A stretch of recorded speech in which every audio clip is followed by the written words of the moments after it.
Hey everyone, so we're going to continue our discussion with logarithm laws. Last time we talked about how we could take a compressed single log term and expand it out. Now what we're going to do is actually do the opposite, where we're going to take and expand an already expanded logarithm expression and condense it into a single log term. All right, so let's practice some questions. Now what to do now, this is where we're going to practice expanding and doing those laws. So what we're first going to do is just try and clean up some of the exponents. So this can be rewritten as ABC to the 1/3 over D squared. From here, what I'm going to do is separate the top and bottom because they don't share a common exponent. So this is going to be log ABC all to the 1/3, and since it's being divided, it's minus log D squared. From here, I can then move the exponents to the front, so this becomes 1/3 log of ABC minus 2 log D. The only thing left is to separate the ABC. Since they're being multiplied, I can separate them into multiple log terms all being added together.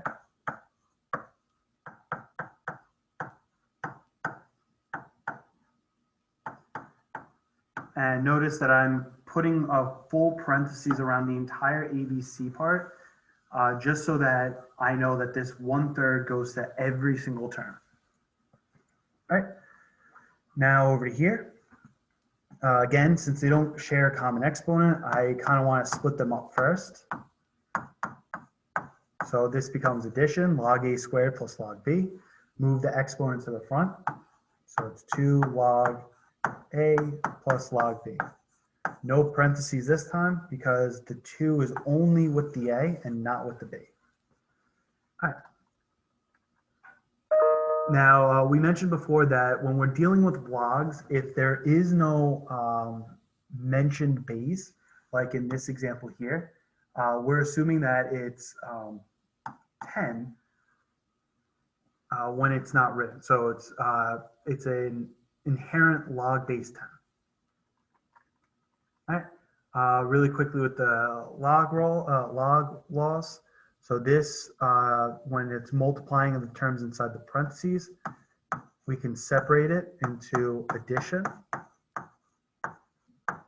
So log x plus log y. When it's division like here, it's subtraction. So log of x minus log of y. And then over here, when there's an exponent, we can move the exponent in the front and multiply it by log of x.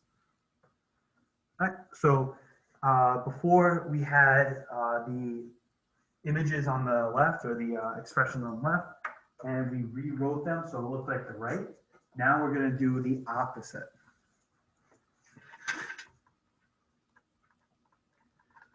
And most of the time when you're dealing with logs, you're usually going to try to combine them rather than separate them. It makes life a little bit easier, but sometimes you do have to know how to do both. All right, so for here, since we have subtraction, that means these two terms are going to be divided. So 3 divided by 8. There's nothing else I could do. If I could have simplified the 3/8, I would have, but this is as far as I can go with it. So moving over to here, I have a 3 multiplying this log 2. So I'm going to write that as log 6 minus log 2 cubed, because that's what that 3 is telling us. Since there's subtraction, that means these are being divided. So this is log 6 divided by 2 cubed. We actually could simplify this, so we probably should get in the habit of just doing that. So this is one way we can write it. We could also plug in the calculator what 2 cubed is, and that is equal to 8. This could also be simplified a little bit further as 3/4. So either one of these would be correct. though you may want to pay attention to what the question says. Yeah, so here it says simplify if possible. So this would be the most correct answer. All right, moving over to here. So because there's this 4 on the outside, I know this is going to be an exponent that applies to both terms, so I'm not going to touch it yet. Instead, I want to combine inside. So this combines to be log 3 over 8. That 4 becomes the exponent on the outside. And I'm going to make sure to put it outside so that it's affecting both the 3 and the 8. Over here. So a few things I could do with this. I can actually pull a 6 out from each term. So that I have this, log u plus log v. Since it's addition, I can actually combine them into one log expression. That's just multiplying those two. And because I have the 6 here, that becomes my exponent. So uv to the 6.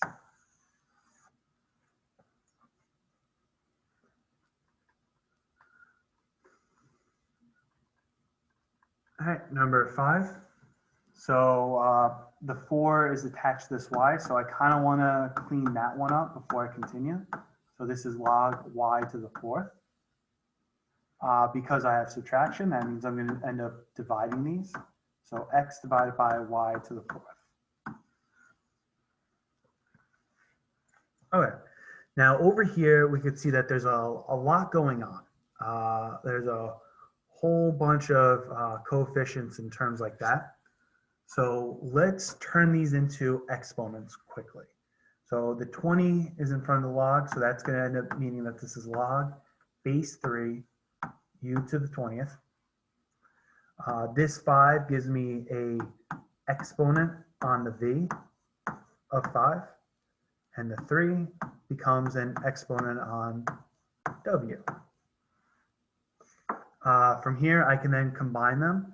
These two are being added together, so that means I'm multiplying them.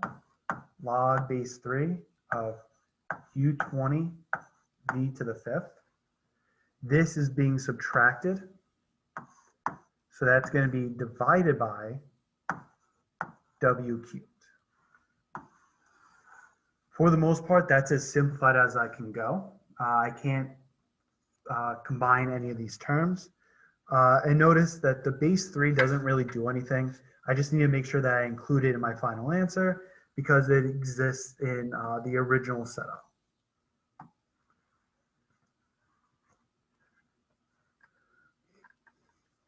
All right, we'll do a few more practice questions. We'll actually just do these last 4. So here we have another expression. There's no exponent, so I could go straight to just combining them all together. Because it's all addition, that means it's going to be 2 times 11 times 7.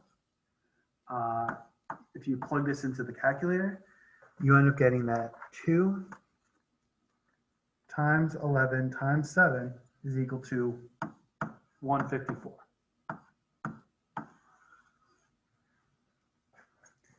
All right, over here,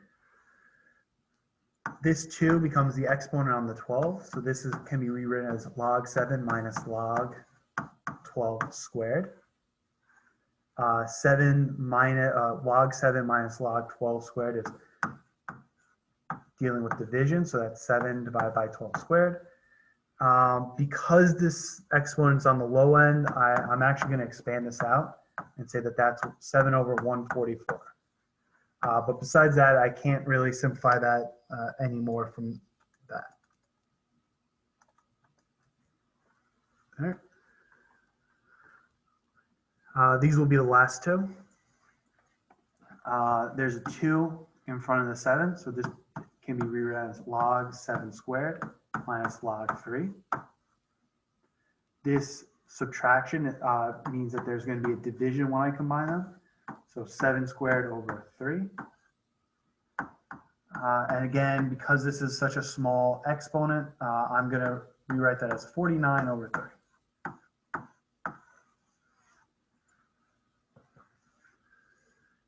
over here. So I'm going to rewrite the 6 becomes goes in front of the A, 5 goes on top of the C. So this could be log A to the 6 plus log B minus log C to the 5th. This addition means that I can combine them as log A to the 6 times B. And then this subtraction tells me I'm dividing it by C to the 5th. And that's my final answer. All right. That's pretty much it when it comes to this stuff. So make sure you answer the rest of the questions. Again, if you can expand it out, you'll be doing the same exact steps to condense it, just in the reverse order. If you have any questions, feel free to let me know. Otherwise, good luck, and I'll see you later.